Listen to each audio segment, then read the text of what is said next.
Welcome back to Les Schwab Tire Center's Outdoor GPS, presented by Fisherman's Marine and Outdoor. Now it's time for your weekend tech tip, brought to you by Chevy Silverado. Welcome back, everyone. Now we're going to lean on Ken here on how he likes to rig his coon shrimp up, setups that he likes to have when you're talking about sockeye and steelhead. Am I misspeaking when I say that the style and setups for summer steelhead and sockeye are nearly identical? It's nearly identical. I mean, there's the setups is identical, and that's the great thing about the summer fisheries for sockeye and steelhead is you'll have an opportunity to catch either or species. Correct. During that time. Which can just be a ton of fun. Oh, it's a ton of fun. And if you want to talk about good eating, let alone a summer steelhead is by far the best steelhead to eat, but sockeye, arguably the best fish that swims the Columbia. But I want you to take a look at his leaderboard here. I'm just going to bring that in. So you got a rough idea of colors. And there's not a lot of color there, is there? What's your take on colors? You got a lot of blacks. You got a lot of reds in there. Yes, and some of these. Now look at the two different ones. We have size 6 and we have size 4s. But with these, I want to be specific. When you're running a size 4, I always run size 1 hooks on there. They have little tiny mouths. They're really soft. When you go to the size 4s, I run a 1/0. Okay. And these are finesse wide gaps. Okay. Very light. You don't want heavy hooks on there. You're putting coon shrimp on there. These are, you don't want to weigh them down and so they start laying on the sand. Makes you want perfect them sense. up and floating and stuff like that. So yeah, makes sense. Yeah. So a lighter shank hook or a lighter wire hook. Yes. Like the wide gap that you're referring to Correct. is an advantage. You said size 6, size 4, size 1, and then a 1/0. Okay, so very simple to remember there. And anywhere between 15 and 20 pound test line. Okay. And you know, they're not too leader shy because when they come in there, so I use just, you know, the ultra greens. Okay, Yeah. fair enough. And I love the fact that they're not overly leader shy. I like bumping that P line, the floor up to like 25 pounds. Exactly. Just in case that springer does come by or whatever schnook you want to land it. All right, so sockeye are super well known for being a little finicky. Right? Correct. They don't like stretchy string. They don't like rubber bands. They don't like stuff on the shrimp itself. But it can be difficult to get them set up correctly or rigged correctly where you can cast them and be confident that they're actually fishing and not blown out before you even had a chance. Correct. And one of the other opportunities that I see on the boats too is dental rubber bands. Yeah. And I didn't bring any in, but sometimes those dental rubber bands really help to just compact them and to stay on there if you're casting a lot. Gotcha. And that's the biggest thing is keeping it on there. When you're casting out there and you're seeing something flying off, reel back in and put a bait on there. Every time. It's just, yeah. So let's see how you like to do it. So on these baits here, I always tie with an egg loop on there, and guys, this still has the barbs on it, so you have to take those barbs off, okay? Good point. So egg loop right onto there, pull the egg loop out, and just go ahead and take this. And from the back on the carapace right there, I always just go right underneath and up like that. And that's why it's important to have a wide gap finesse. You see the hook of that? If you went with a deep river or a hook with where the shank is a V shape, you would rip everything. And that's where it comes in. Take this loop right over the tail like that and right down like that. Now it's secured right onto the hook.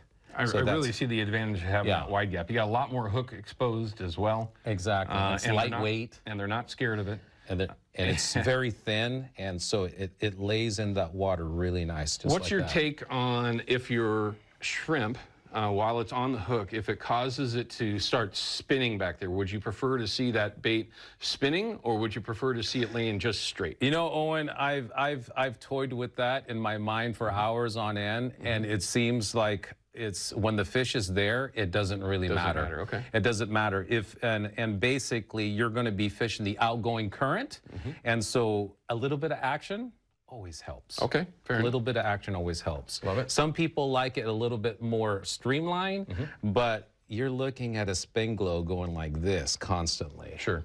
So that's what you want. So, and for me, I prefer a lot of black wings. Okay. I do have a selection of, what do you call that? Mylar. Mylar. But to me, the darker colors appear so well.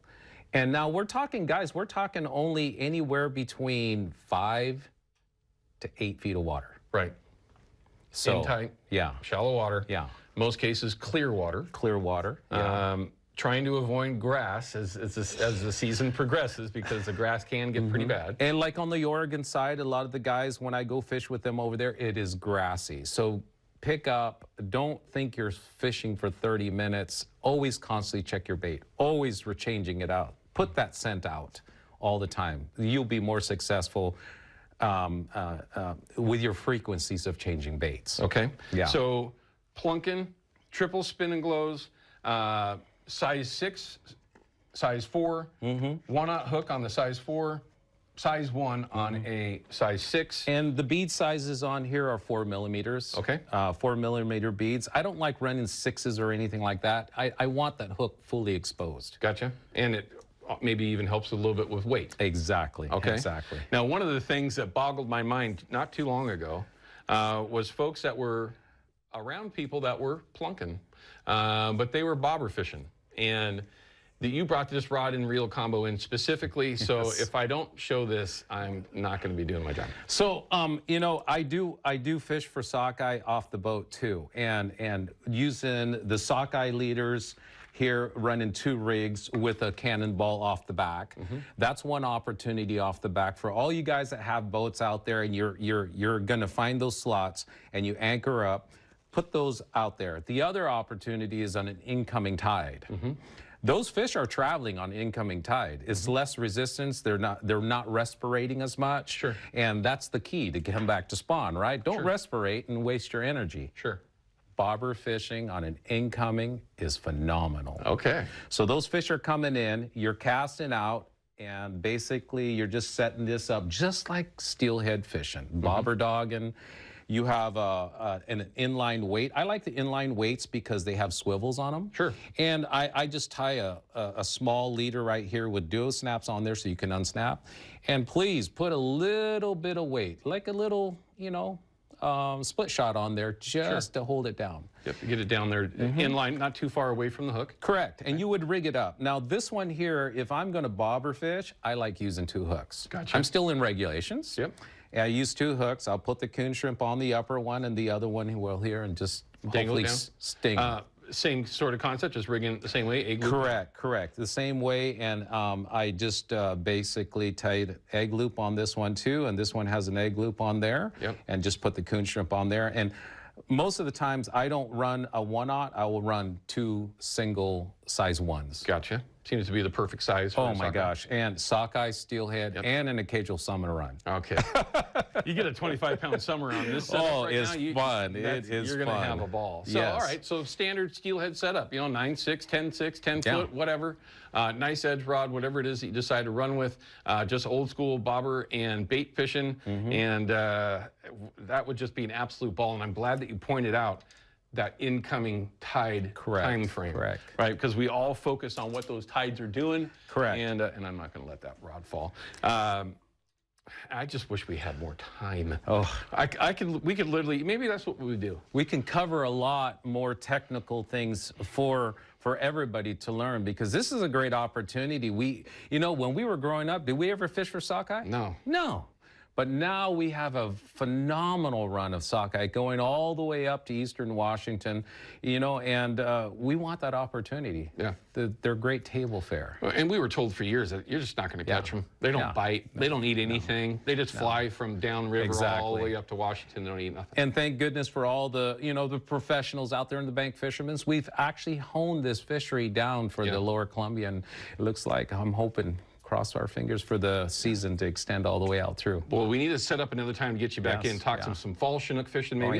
Wobbler fishing, maybe that kind of style. Correct. He's the man behind the sandbags and triple rigs for going out after fall Chinook. That's not too far down the road. Hopefully some of this insight helps you out. Always find Ken over at Coldwater Strong. He has tons of his gear over at Fisherman's Marine, and trust me, you will not go wrong with it. We appreciate you coming and sharing a little insight, and for your beautiful wife for coming in with you to keep you in order. Oh, apparently he talks too much fishing already. It's not like we haven't heard that. Exactly. All right, we'll be back in just a minute, everyone, to give you your pipe minnow numbers for this past week.